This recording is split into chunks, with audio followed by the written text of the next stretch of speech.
térmica em sólidos e líquidos. Já pega sua caneta, pega o seu caderno e vamos para a aula. Dilatação térmica em sólido. A dilatação térmica é o aumento do tamanho de um corpo sólido devido à elevação da temperatura. Essa elevação da temperatura ela acaba provocando agitação entre as moléculas, fazendo a extensão do corpo ser perceptível. Sendo assim, por exemplo, podemos dizer a barra de ferro aumentando de tamanho devido à elevação da temperatura. Para calcularmos a magnitude da dilatação linear, nós usamos o coeficiente de dilatação linear, que é o ρ.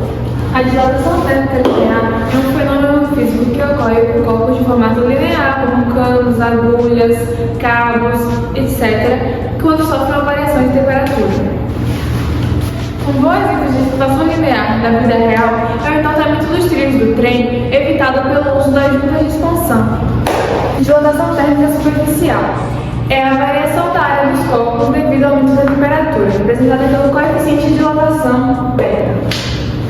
Um bom exemplo prático do dia a dia é o espaço entre as placas de azulejo sendo preenchidas por rejunte para evitar a dilatação dos corpos. A dilatação volumétrica ela é a expansão do volume do corpo sólido devido ao aumento da temperatura, calculado pela letra grega gama. Um bom exemplo prático da vida real da dilatação volumétrica é o resfriamento dos parafusos dos aviões, sendo esquentados após um tempo para poder ficarem mais fixados. Os coeficientes de dilatação, reforçando para vocês, são alfa para linear, beta para superficial e gama para volumétrica. E a unidade é graus Celsius inversos. A fórmula de dilatação linear é comprimento final igual a comprimento inicial mais comprimento inicial vezes alfa vezes a variação de tempo, ou variação de comprimento igual a comprimento inicial vezes alfa vezes variação de tempo. Temos agora a fórmula de dilatação superficial, que é área final igual a área inicial mais área inicial vezes beta vezes delta T, que é a variação de tempo, ou então variação de área é igual a área inicial vezes beta vezes variação de tempo. Temos aqui a fórmula de dilatação volumétrica, que é volume final igual a volume inicial mais volume inicial vezes gama vezes variação de tempo, ou variação de volume igual a volume inicial vezes gama vezes variação de tempo. E essa foi a dilatação de sólidos. Bom, agora vamos falar sobre a dilatação térmica dos líquidos. A dilatação dos líquidos é um fenômeno em que, ao aumentarmos a temperatura, as moléculas desse líquido agitam-se mais, afastando-se uma das outras e aumentando o volume total desse líquido. Como os líquidos eles não possuem uma forma própria e adquirem a forma do recipiente, só se fala em dilatação volumétrica para eles. E a sua dilatação real é a soma da dilatação aparente desse líquido com a dilatação do recipiente. Mais pra frente eu vou falar para vocês a diferença da dilatação real com a dilatação aparente, para vocês entenderem um pouco melhor. Agora eu vou apresentar para vocês o que é a dilatação aparente e o que é a dilatação real. A dilatação aparente é aquela dilatação que nós podemos ver, é a dilatação que nós podemos observar, como o volume do líquido que transborda ou o volume que vai aumentando de nível no recipiente graduado. Já a dilatação real é a dilatação verdadeira, é a que realmente acontece. Como o recipiente onde o líquido está, ele também se dilata ao ser aquecido, o volume que vemos transbordar não é o volume total que o líquido aumentou. Então, recapitulando, a dilatação aparente é aquela que nós vemos e a dilatação real, como o próprio nome já diz, é a dilatação verdadeira, é a que realmente acontece. E aqui temos uma pequena relação, só para ficar mais fácil de entender tudo que eu já expliquei. A relação é: a dilatação real é igual à dilatação aparente mais a dilatação do recipiente. Simples assim. Coeficiente de dilatação volumétrica. A capacidade de um líquido. Coeficiente de dilatação volumétrica. A capacidade de um líquido se dilatar é específica de cada substância e é representada pelo coeficiente de dilatação volumétrica.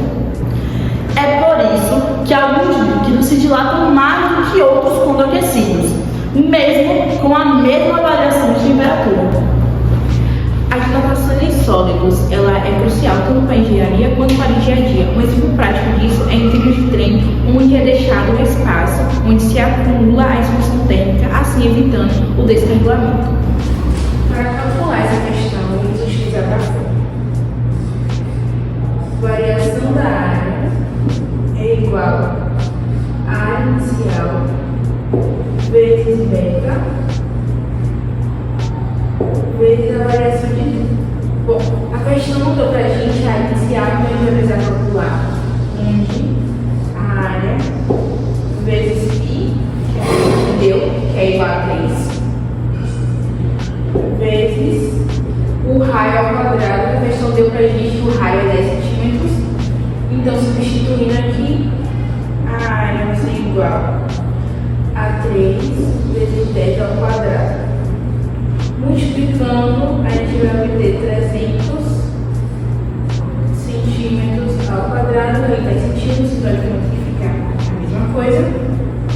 Agora vamos aplicar na fórmula, que vai ser delta A igual a 300 que a gente descobriu, vezes beta, que a questão deu pra gente, que é 30 vezes 10 menos 6, vezes a variação de tempo. A gente vai ter que fazer a variação de temperatura, que vai ser a final mais a inicial, porque a questão deu que a inicial é 20 e a final 120, então diminuindo vai ficar 100 vezes 100. Agora a gente vai pegar e colocar isso tudo em base 10 para ficar mais fácil, onde delta A vai ser igual a 3 vezes 3 segundo vezes 30. Opa! Aqui a gente vai pegar e colocar 3 vezes 10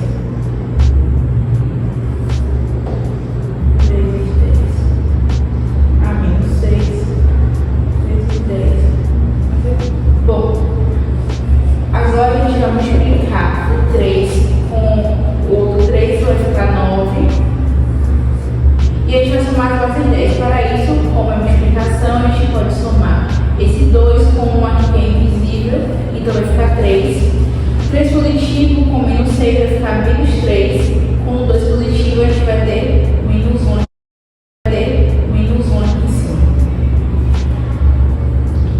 Então, vai ficar menos 10 a menos 1. E esse é o resultado da questão. Para resolver essa questão, vamos utilizar o volume, a variação de volume é igual ao volume inicial vezes gama vezes a variação de tempo. Bom, a questão não deu para a gente gama, então vamos precisar encontrar fazendo. Gama é igual a 3 vezes π. Bom, a questão deu pra gente que π é 14 vezes 10 menos 6, então a gente vai colocar aqui 14 vezes 10 a menos 6. Multiplicando, a gente vai obter 42 vezes 10 a menos 6. Bom, agora a gente vai colocar a questão deu pra gente que a variação de volume é 2,1, então a gente vai colocar aqui. A gente não sabe o volume inicial que o professor vai encontrar, então a gente vai repetir, vezes gama, 42 vezes 10 a menos 6, e a variação de tempo, a variação de temperatura, que é a temperatura final menos a inicial, que deu pra gente, a gente vai fazer 35 menos 25, que vai dar 50. Vamos repetir, 2,1. Multiplicando 42 vezes 50, a gente vai encontrar 2.100 vezes 10 a menos 6. Bom, para facilitar, a gente vai botar o 2.100 em base 10. Então vamos repetir aqui. Aqui a gente vai passar a vírgula e vai ficar 2,1 vezes 10 a terceira vezes 10 a menos 6. Bom, agora a gente vai pegar e colocar o VO aqui, isolar, né? Tem que a gente não sabe, 2 vezes 1. Agora, para ficar mais fácil ainda, eu vou somar as bases 10, que é a multiplicação, então eu consigo somar, assim vai ficar 10 a menos 3.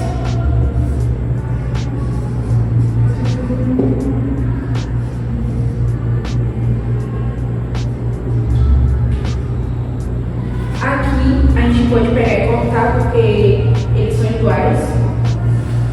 Então, VO vai ser igual a 10 menos. Bom, a gente vai precisar colocar esse 10 para cima quando ele passar, o sinal do vai trocar. Então, o volume inicial vai ser de 1 vezes 10 até 5. E esse é o valor da questão. Primeiro, vamos resolver o ΔL, onde vai ser a variação do comprimento no final e no inicial. Então, vamos colocar ΔL igual a 100,2 menos, onde ΔL vai ser 0,2. Assim, já que descobrimos, vamos aplicar agora na fórmula, que vai ser ΔL igual a L inicial vezes π vezes a variação da temperatura. Bom, aqui a gente descobriu ΔL, então vamos substituir 0,2 igual ao L inicial, que é 100, vezes o π, que não sabemos o resultado, vezes a variação de π, que é aquele. Então vamos colocar.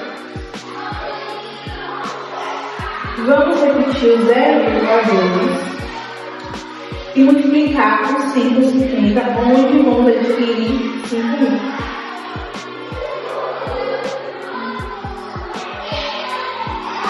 Assim, vamos passar dividindo. Então, vai ficar é igual a 0,2 sobre 5.000. Para facilitar o processo, a gente bota isso em base 10. Então, a ação da vírgula vai ficar 2 vezes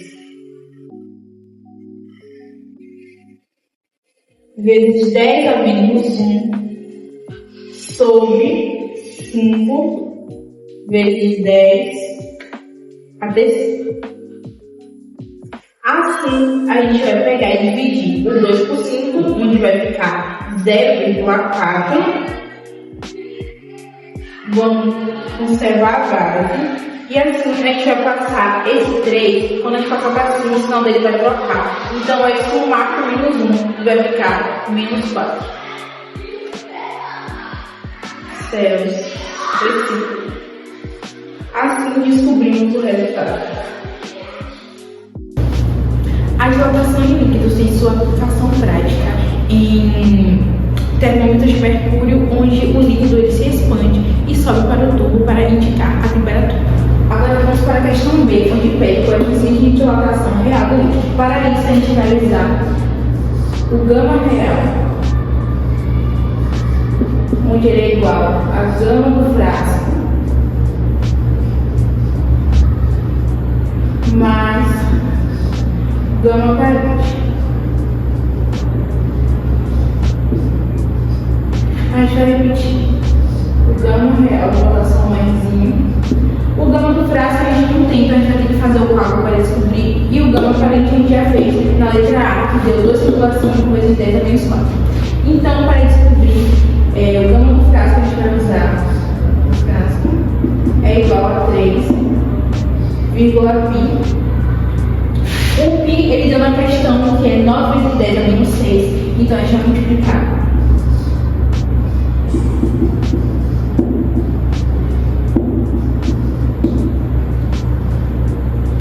9 vezes 3 é igual a 27. 27 vezes 10 a menos 6. E aqui a gente descobriu o gama do frasco. Bom, agora a gente vai substituir colocando na fórmula 27 vezes 10 a menos 6. Mais o gama aparente que a gente vai descobrir outra questão, que é 2,5 vezes 10 a menos 4. Bom, a gente não vai poder manter as bases 10 e somar, porque a gente não pode fazer isso quando está somando. Então a gente vai ter que pegar e passar a vírgula. Eu vou passar a vírgula no 27 porque vai ser mais fácil. Então, eu vou pegar gama real, vai ser igual a 0,7 vezes 10 a menos 4, mais 2,5 vezes 10 a menos 4. Assim, a gente tem as bases iguais, podendo somar, ou podendo manter as bases. Então, vai ficar gama real, somando 0,7 com 2,5, a gente vai ter 2,77 vezes 10 a menos 4.